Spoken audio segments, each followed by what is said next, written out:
What is up, YouTube, and back again with another quick video, and this how to install the drop-in Durkin Tactical Trigger.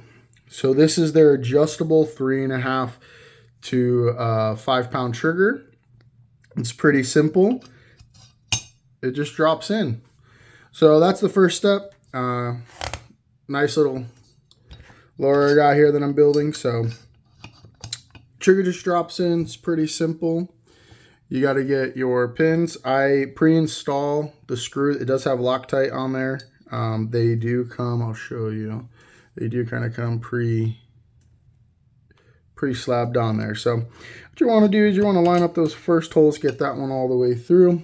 The second one is sometimes a little bit harder, so I do put that slave pin on there just to make it a little bit easier. Sometimes you do got to wiggle and press just to apply the right enough pressure for everything to line up nice and smooth. As you can see, that's pretty easy. So now we'll flip this sucker around. As you can see here, it's really easy. So you just unscrew that slave pin, put that to the side. Now you're going to grab one of your screws. All these screws were provided with from Durkin Tactical. It is part of their kit. So you're just going to screw those in.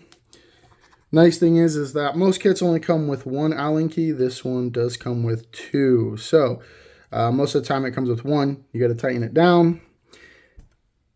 I don't like to tighten it all the way down. I just want to get it a little bit snug. I want to say set, not snug, right? So that's in there. Grab the second one. Get that screwed in there. This is a fairly simple process. The side that you already have in there, just get that locked in. And then the side you're going to tighten down, that's the side you're going to twist. You don't want to over torque these. You want to just get them down there. Now, I've been doing this a long time, so I can kind of feel when it's tight.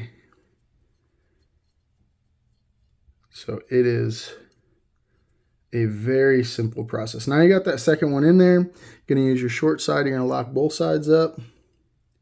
I like to start where the trigger pin is. Tighten it. You can feel it, and it gets pretty snug. You don't want to over tighten these because you will snap the pin depending on manufacturer. Get that hammer pin in there. So there you have it. Your trigger is now installed. Pull it, make sure it releases. You're good. You want to hold that. You don't want to slam it. Now a lot of people are going to say, oh, you can't do that without putting the safety in. This is the safety selector that's going in there. This trigger is fully installed. You just got to wiggle it and it's fine. It's in there. So you can 100% install that after. So there you have it. How to install an adjustable trigger. I hope you liked the video, YouTube, and if you want to see part 2, make sure you are subscribed and you have that notification bell checked, because when we do release part 2, you will be the first to know. As always, I'm Josh with Chaos Firearms, and I hope you guys stay safe.